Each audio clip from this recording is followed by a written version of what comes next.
Hey everyone, Ben Coomber Radio, episode number 218. And we've got a short, sharp show where I'm going to talk about farting. Simple as that. Nicola Rossell wrote into the podcast and said, "Hello Ben, I was wondering about gut health. One of the symptoms of poor gut health is flatulence. But my question is there a normal amount of gas production that the body does before you can class it as a gut health symptom?" Nicola.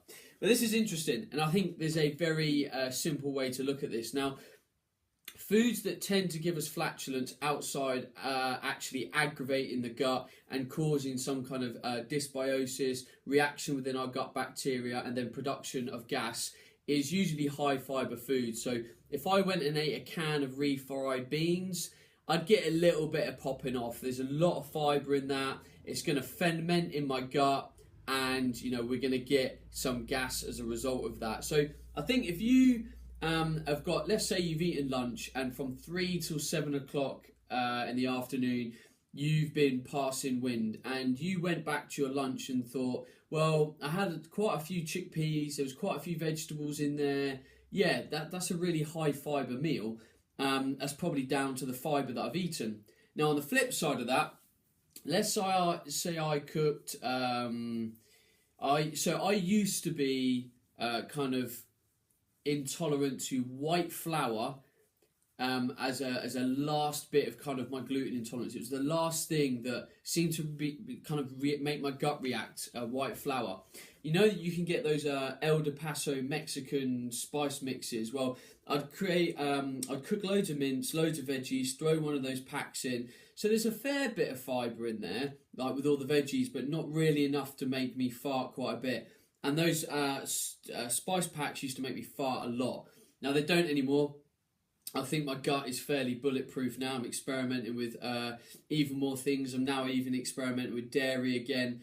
I started to bring in a couple of protein bars, actually, some of the kind of, your Combat Crunch, those kind of things, because everyone was going on about them. And I thought, well, I'll have a look what's going on in the protein bar market, because we're thinking of doing something with Awesome Supplements to see if we can make an awesome protein bar, to see if we can do what other companies. Well, I personally think all the protein bars out there are really sweet, really sickly. Like, some of the flavours are nice, but they're just so I don't know, perhaps that's what people want, perhaps that's what people like super sickly, I don't know. So yeah, hence I started eating them again, and I started doing that experiment at the beginning of August, which is another peak of the hay fever season, and my hay fever got a little bit worse, and I thought, oh, is there a connection between dairy and my hay fever? Because my guts were fine, and it was only my hay fever that I was getting a symptom of. So I've brought all the dairy out again. I only did it for a couple of days, and come early to mid-September, when all the pollen's gone and my hay fever and asthma have gone, I'm going to play around with dairy again and see what happens. Anyway, coming back to flatulence. So if you go back to, if you have wind all afternoon and you go back to your meal and go, well, there wasn't really a lot of fibre in there, and I kind of already think that I'm a little bit intolerant to dairy or gluten or eggs or, whatever. Anyone can be intolerant to anything, as we know. If you go back to that meal and you already had a gut inkling that something was maybe causing a bit of a reaction with you, and you didn't really have a high fibre meal, then the chances are we could link that to why you might have flatulence. So if you've eaten loads of things like pulses, loads of vegetables, and there's lots of fibre in there, it's going to ferment, it's going to cause some gas. If not, you can look back at it and think that is maybe a potential problem food. So that's it. Great question, Nicola. I'm sure it's a query many people had in the past. Gut health is a massive topic of mine. I love talking about gut health purely because I think it gets people in a place where they get optimal health, and everyone deserves to get to optimal health. That's it.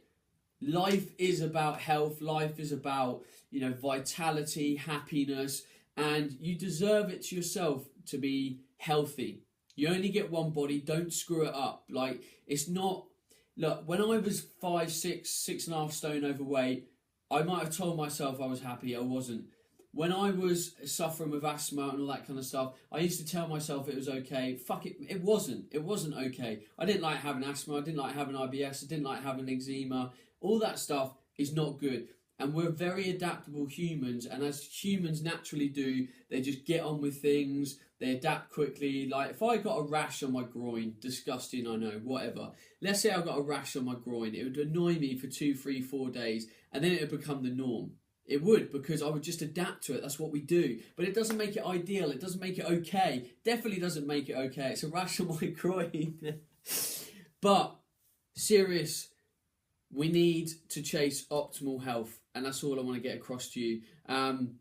That's all from me. Got nothing important to say apart from the fact that I'm loving my tour so far. Thank you very much to all the people that have come out and attended my seminar so far. You know, we've already had about 4 or 5 locations at the time of recording this. I'm thinking of adding more to the bill. I'm thinking of adding Leeds and a few other places. I've put some shouts out on social media to see if people want those options.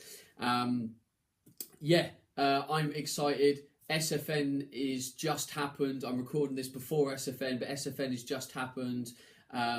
And it will probably be an amazing weekend. I'm really looking forward to it. Our Practical Academy is starting on the 1st of October. So if you're looking for more information on taking your nutrition education to the next level, then look to join our Practical Academy on the 1st of October. We've just launched Fat Loss for Life, which I'm excited about. But anyway, that's enough about me. You go and have an awesome day. I'll speak to you on Thursday. Ciao. Hey everyone, Ben Coomber Radio, episode number 217. Now, it's not often that I get to talk to people that are relatively close to me. Now,